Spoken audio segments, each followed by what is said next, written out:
The message came at 2:14 a.m. A simple, "Hey, couldn't sleep either," from a man named Ethan Cole. Clara Jensen stared at her phone, half amused, half curious. She had matched with him 3 days ago on a dating app she barely remembered downloading. His profile said widowed, with a picture of him smiling softly beside a sunset. There was something reassuring about his eyes, something that felt safe. But grief had its own gravity, and Clara knew it could pull people in strange directions. What she didn't know was that Ethan's grief wasn't real. It was bait. And the night she replied to him, she stepped into a story that would change her life forever. How does someone fake death so perfectly? And how does a lie live longer than the person it killed? The cafe smelled of roasted beans and rain-soaked wool. Clara spotted Ethan before he saw her. Taller than she imagined, in a charcoal coat, hair slightly damp. His smile was soft, but his eyes searched the room like someone used to being watched. Their conversation flowed easily. Laughter spilled between the hiss of the espresso machine. He told her about losing his wife, Lena, in a boating accident. His voice broke slightly, just enough to sound real. Clara felt the weight of his pain and reached across the table, her hand brushing his. If only she had noticed how quickly that smile returned. Once she looked away. Weeks passed like moments. Ethan sent her good morning texts before dawn, remembered her favorite tea, and never missed a call. He spoke of Lena often, describing her as the kindest soul he ever knew. Sometimes he'd grow quiet mid-sentence, lost in thought. Clara told herself grief came in waves, that she could be his calm after the storm. But one night, scrolling through his old photos, she noticed something strange. The date on a picture of Lena was just 3 months ago. She stared at it for minutes, the laughter in the photo frozen in a truth she didn't want to see. The next time they met, she mentioned the photo casually, watching his reaction. For the first time, Ethan hesitated. His hand tightened around his cup, eyes darting toward the window. "Old file," he said quickly, smiling again, but the warmth was gone. Something in his tone made her pulse quicken. On her way home, the rain hit harder, like the city itself was warning her. Beneath the sound of her wipers, her mind replayed his voice. "Old file." She didn't know why, but that phrase echoed like a lie, rehearsed too many times. That night, as she drifted to sleep, her phone buzzed softly on the nightstand. A new message. Her pulse quickened. It wasn't Ethan. The name on the screen froze her blood. Lena Cole. The message read only 3 words. "He's lying to you." Clara sat upright, heart pounding in her throat. Her mind raced. Was it a cruel joke? A hack? Or something far worse? The clock read 3 a.m. when she finally whispered into the darkness, "Who are you?" But there was no answer. Only the hum of the city, and the feeling that something dead had just reached out from the other side. The next morning, Clara stared at her phone as if it could bite. The message from Lena Cole still glowed on the screen, time-stamped at 3:02 a.m. She told herself it had to be a prank. Or maybe Ethan's account was hacked. Still, her chest felt tight as she typed, "Who is this?" No reply. Hours later, the message disappeared. When she asked Ethan casually if anyone had access to his late wife's accounts, his reaction was instant. Pale face, trembling jaw, then forced laughter. Her old Facebook? It was deleted years ago, he said. But as he spoke, Clara's phone buzzed again. Same name, same account. This time, the message was a single image. Lena's smiling face, reflected in a mirror with the words, "You need to run." Clara couldn't shake the unease. She searched the web for Lena Cole. Obituaries, news archives, social media trails. Every article told the same story. Missing presumed, dead after a boating accident near Puget Sound. But one comment below a memorial post stood out. She didn't drown. She disappeared. It was from a user named Shadow File 36. The hairs on Clara's neck lifted. She scrolled deeper, finding Lena's last blog entry dated 6 months ago. The words were chilling. If anything happens to me, it's because I got too close to the truth about Ethan. She called Ethan that night, her voice shaking. Why did Lena write that you hurt her? Silence filled the line. Then came a sigh, heavy and deliberate. You shouldn't believe everything you read, Clara, he said, his voice softer now, too soft. People make stories out of grief. The way he said stories chilled her. Before hanging up, he added, I deleted those old things years ago. If they're still online, someone wants to mess with us. The call ended, but her fear didn't. Moments later, another notification appeared from Lena's account. Check the lake. It's sure we're short naspistawanyoji. Just stop. Clara drove to Lake Crescent the next day. The air smelled of pine and wet earth, fog crawling across the surface like smoke. She parked by the old pier mentioned in the articles. Every creak of wood echoed louder than her breath. On a rotting post, she found something that didn't belong, a silver necklace tangled in moss, engraved with the initials LC. She lifted it with trembling fingers. Behind her, branches snapped. She turned, heart racing, but saw nothing except the fog thickening. A whisper drifted through the mist, or maybe the wind. You shouldn't have come here. When Clara returned home, she found Ethan waiting by her door. His shirt was damp, his hair slightly wet, as if he'd been outside for hours. You shouldn't go to places you don't understand, he said, voice calm but eyes sharp. Clara tried to speak, but he stepped closer. People grieve differently, Clara. Sometimes we see what we want to see.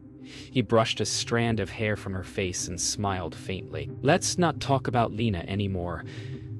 The air between them felt poisonous.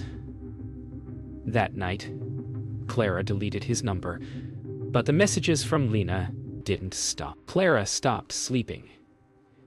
Every creak, every shadow outside her window made her flinch. The messages from Lena Cole came at random hours. Fragments of warnings, coordinates, a photo of the lake from another angle. Her curiosity turned to dread, but something inside her needed answers. She began digging through public records and property databases, searching Ethan's name. What she found chilled her. 3 previous addresses, 2 registered under different aliases. One was shared with Lena, another with a woman named Tara Miles, listed as missing since 2018. Clara stared at the screen, pulse thundering. She whispered, What are you hiding, Ethan? Then another message appeared. You were next. By dawn, she drove to a public library in Everett, hoping for physical records. The quiet hum of computers and turning pages became her soundtrack to obsession. She searched Lena's name, then cross-referenced it with missing persons. Every thread led back to Ethan, but one record stood out.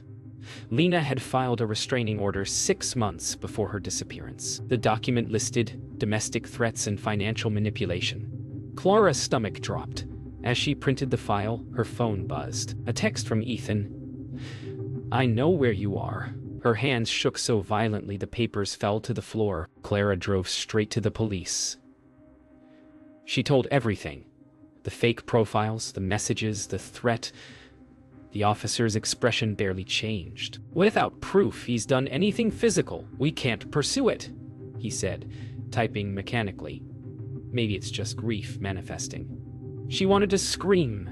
Instead, she left with a thin pamphlet about online safety. Outside, rain drenched her hair as she leaned against her car, gasping in frustration. Across the street, a figure stood by a black sedan.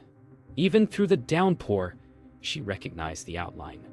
Ethan. He raised his phone, snapped a picture, and drove away. That night, Clara opened a private browser and began tracing IP addresses from Lena's emails.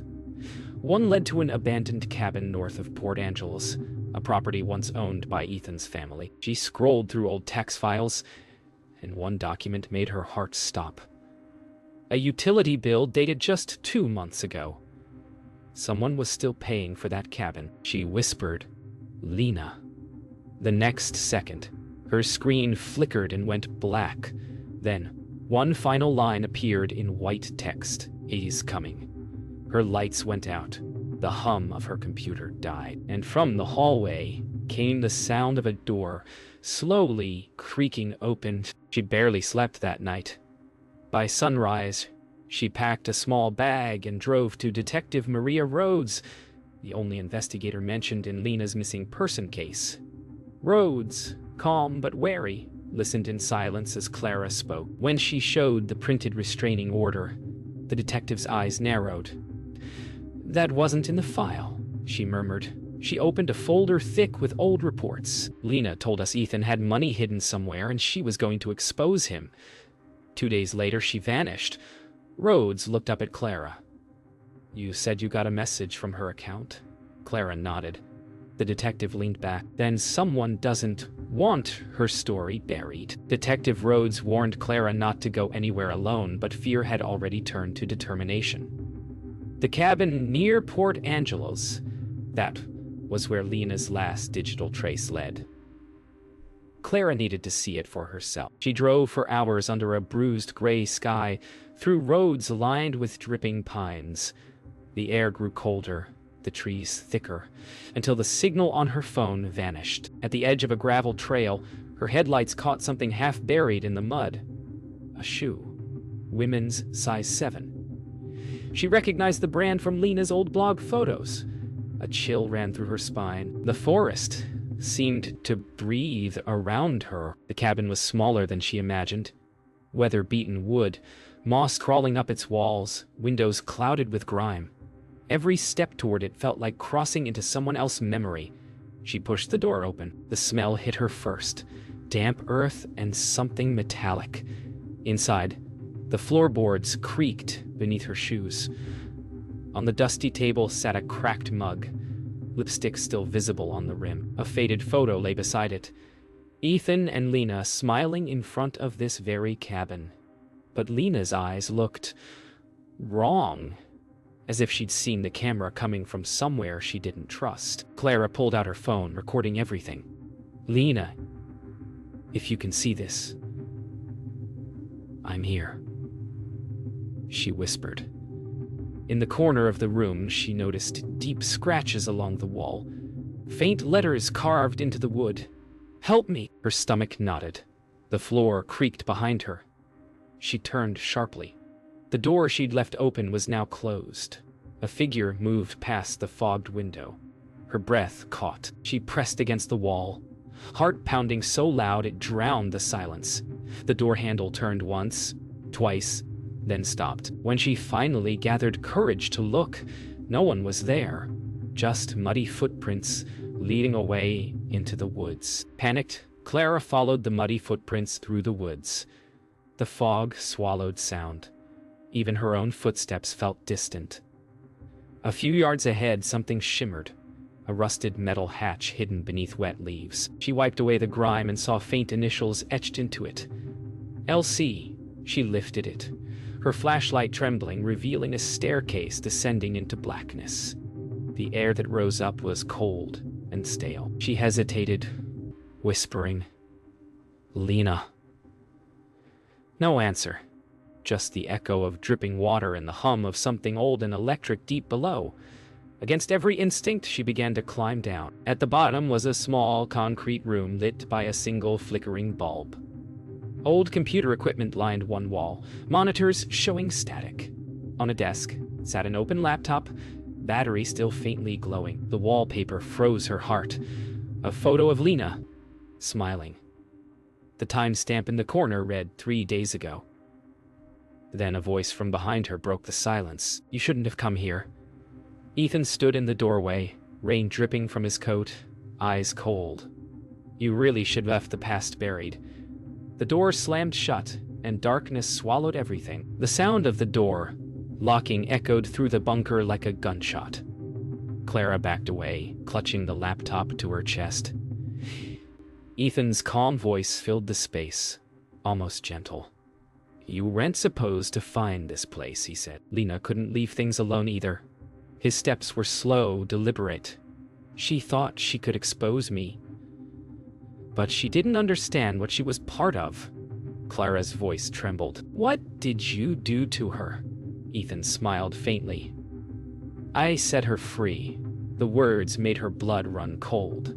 He stepped closer, eyes hollow. "And now, maybe it's your turn." Clara backed toward the desk, pretending to tremble while her eyes darted to the laptop. If Lena had sent messages recently, something was still active. Maybe recording. "You didn't set her free," she whispered. "You buried her." Ethan laughed softly, his tone shifting from charm to cruelty. "She wanted to vanish. I just helped her along." He reached for her wrist. She jerked away, the laptop slipping and clattering to the floor. The screen flickered. Then a video began to play automatically. It was Lena, speaking directly into the camera. "If you're watching this, he's still lying." Ethan froze. Ethan's mask shattered. "Turn it off!" he roared, lunging for the laptop. Clara ducked, grabbing a metal pipe from the corner. The video continued playing, Lena's voice trembling but defiant. "He took the money. He said no one would ever find me." Ethan slammed the desk, sending sparks from a loose wire. "She was supposed to disappear," he screamed. Clara swung the pipe, striking his arm. He staggered, snarling, blood glinting on his sleeve. For the first time, Clara saw the real Ethan. No charm, no grief, just emptiness wearing human skin. Sirens wailed faintly in the distance. Detective Rhodes had tracked Clara's phone before it lost signal. Ethan lunged again, shouting, "She's gone, Clara! Gone forever!" Clara grabbed the laptop, hurling it against the wall. The crack of glass echoed like thunder. "Then why is she still talking to me?" she yelled. The look in his eyes faltered. Confusion, fear. Footsteps thundered overhead. Ethan backed away, muttering, "No one leaves me!" The trapdoor burst open, and light poured in. Detective Rhodes' voice cut through the dark. "Drop it, Cole?" For the first time, Ethan looked small, cornered by his own ghosts. Ethan tried to run. The detective fired once into the air. He froze, panting, eyes wild. "You don't understand," he rasped. "She was still alive. She wanted me to hide her." Rhodes stepped closer, cuffs ready. "Then where is she?" His lips trembled, a twisted smile forming. "She found me first." A low hum filled the room as the remaining monitor flickered to life. On it appeared Lena's face again, smiling faintly, eyes steady. The timestamp read live feed, 0042. Clara and Rhodes stared in shock. Ethan fell to his knees, whispering, "She's not supposed to be here." And the screen went black. Hours later, the cabin swarmed with officers. Clara sat wrapped in a blanket beside Detective Rhodes, still trembling. "We traced the live feed," Rhodes said quietly, scanning the laptop fragments. "It wasn't a ghost. It came from an encrypted IP in Northern Oregon." Clara stared at her hands. "So she's alive?" Rhodes nodded slowly. "Looks that way." Clara's breath caught, a mix of relief and disbelief. Ethan, now cuffed and silent, sat in the corner, his face blank, eyes unfocused. "He really thought she was dead," Rhodes murmured, "but someone's been watching him this whole time." The chill that ran through Clara wasn't fear. It was awe. 2 days later, Clara received a call from an unlisted number. Clara Jensen. The voice was calm, familiar. "You shouldn't have gone there." Her pulse quickened. "Liana," silence, then a deep sigh. "I tried to warn you. I thought if you saw what he was, you'd leave before he hurt you." Clara felt her throat tighten. "Why did you fake your death?" A pause, long enough to feel eternal. Because he was going to destroy everything. Because he was going to destroy everything. I needed to vanish to stop him. The money he stole wasn't his. It belonged to people he scammed. I've been collecting proof ever since. The line crackled, then went dead. Detective Rhodes confirmed it days later. Lena Cole was alive. She had gone underground, changing names, tracking Ethan's fraud network. The messages weren't supernatural. They were coded transmissions from hidden accounts, designed to alert anyone Ethan tried to deceive again. She set up a warning system, Rhodes explained. Every woman he dated received a signal from her if patterns matched his past behavior. Clara sat in silence, absorbing it. So the ghost saved me? Rhodes nodded. A very real one. Outside, the sky was clearing, dawn breaking through clouds. For the first time in weeks, Clara smiled. That evening, Clara received one final message, a video file. She hesitated, then pressed play. Lena appeared on screen. Older, her expression calm but resolute. Clara, if you're watching this, it means you survived him. Thank you for believing in ghosts. Not all of us can escape our stories, but we can make sure they're told. The video faded to black. Clara sat there for a long moment, tears slipping silently down her cheeks. Outside, the rain had stopped. The world felt lighter, as if someone unseen had finally exhaled. Clara met Rhodes the next morning to sign her final statement. What will happen to him? She asked. Rhodes closed the file. He'll face charges for fraud, assault, and obstruction. But the real story isn't his anymore. Clara looked out the window as the city came alive outside. No, she said softly. It's hers. Rhodes nodded. And yours. As Clara stepped into the sunlight, her phone buzzed. A message from an unknown sender. Thank you, Clara. He can't hurt anyone now. There was no name, but she knew who it was. She smiled faintly and whispered, Goodbye, Lena. Weeks later, the trial began. Cameras flashed outside the courthouse as Ethan Cole was led in shackled and silent.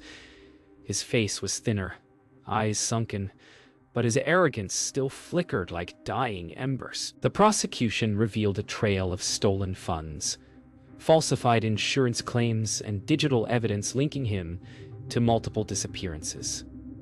Clara watched from the gallery, her heart steady but cold. When they played Lena's recorded video, the room fell silent. Her voice clear, her story undeniable. Ethan stared at the screen like it was a mirror, reflecting everything he buried. He lowered his head, for once unable to lie. Detective Rhodes took the stand next, detailing how Lena's hidden recordings led them to uncover years of fraud and manipulation. Her testimony was sharp, deliberate, and unshakable. Clara couldn't help but admire her.